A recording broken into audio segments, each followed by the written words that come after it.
الزلفلة كنت إمازيغا تونس باش نجبد لك الحكاية متاع يعني اللي هي بالنسبة لي أنا أهم حاجة نريقلوا بلادنا ونستعرفوا الهوية الأمازيغية متاعنا ونوقفوا عليها وندافعوا عليها الكل كلنا اليد في اليد ندافعوا عليها. علاش؟ شوف تو المغرب، هي المغرب تو فاتتنا صحيح، طارت علينا المغرب تو.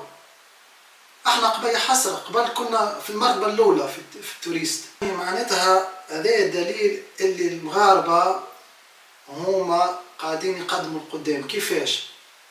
عندهم الهوية، عندهم الثقافة، عندهم برشا بلايص للتوريست ينجموا يتمتعوا بها. السكان اللي يسكنوا غادي ثم البراني باش يجي يتمتع في بالمنتير ثم. اما بالنسبه للسكان اللي يسكنوا في بالمنتير ما ثماش، ما تمتعوا بحتى شيء. حتى الماء ساعات الماء قال لي الماء واحد منهم قال لي ما عندناش ماء، الماء ديما يقص هنا.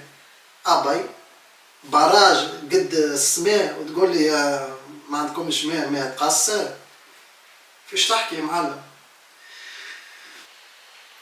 لا بالحق لازمنا ندافعوا على اللغة الأمازيغية متاعنا، ولو حتى كان انت ما تتكلمش بالأمازيغية وتحاول باش تتكلم وما تفهمش، ما تضحكش عليه الشخص هذاك، على خاطر الشخص هذاك يحاول باش يتعلم لغة الجداد.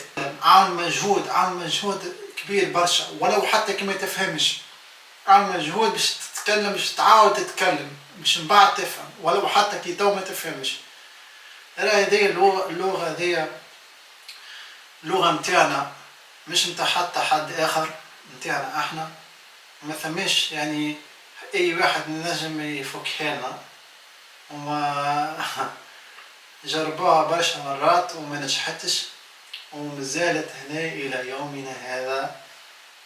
معناتها هذا واجب على كل تونسي، بالنسبة لي أنا واجب على كل تونسي باش يحافظ على لغة الجداد اللي هي اللغة الأمازيغية. تدمير تم قرانت، ونشوفوك مرة أخرى.